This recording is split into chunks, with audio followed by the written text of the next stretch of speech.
So we keep asking the same question of everybody. What do you think? What do you think is going to happen to this crazy economy of ours? Well, what do you see happening here? I think, three major themes that we have to understand, right? The creation of too much debt and too much money, right? Mm-hmm. And amounts that never existed in our lifetime, but existed many times in the past, in the 1930 to 45 period, number one. So we'll talk about that, I hope. Number two is the internal conflict, populism of the left and the right, and what that is doing both politically, and that, of course, have economic considerations. And number three is the rising of great powers to challenge the existing great power and the existing world order. Now, if you bring those things down, here we are having a monetary policy. Okay, where are we in the monetary policy? And what's the big question? So if you want me to answer that, I'll give you. Yeah, so I think that big question is, can the Fed effectively reduce demand without breaking the back of the economy? Okay. And rather than just jumping to the answer, I always like to deal with the mechanics behind the answer, you know? And I think the answer is no, but here's the reason why.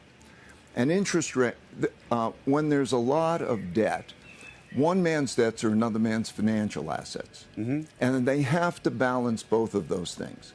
And so they will not be able to raise interest rates to a high enough level to adequately provide a real return to investors. So if you think about the rise in rates, mm-hmm. and we say 3% is an interest rate, right. or even 4% in an interest rate, that is not going to be an amount of money that's adequate to compensate for the inflation rate. And we're in a paradigm shift, I think.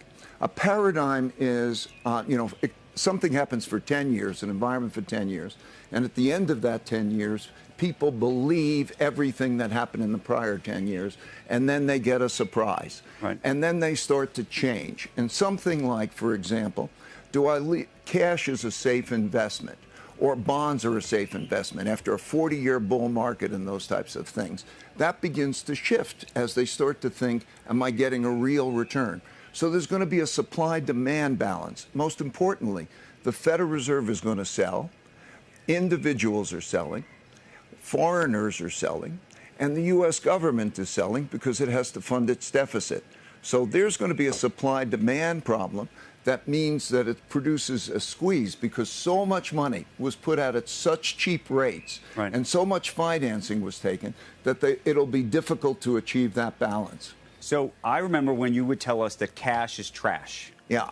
Is cash still trash? Of course cash is still trash.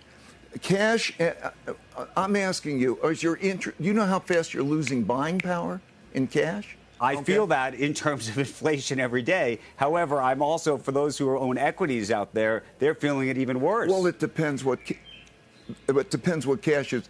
Equities are trashier. Okay. The question is, what's going to get you a real return, right? And so we've shifted it into an environment where assets that do well, almost like in the 70s, are in those types of things. Real assets, real return assets in its various ways are the best investments. I think the world is long. Here's the dynamic I think that's a problem. Everybody's long, equities and so on. And everybody wants everything to go up. And the Federal Reserve wants everything to go up. So what they do is they give you money and credit, lots of money and credit, that helps hyping it. And when the more they hype it, the more it becomes somebody else's financial asset they're holding. Yep. And so the world is holding all these financial assets and so on. You can't have that. So you're going to have an environment, I think, of negative real returns. And so as you think about how do you diversify your portfolio or even be short those things, everything can't go up all the time. That system won't work that way.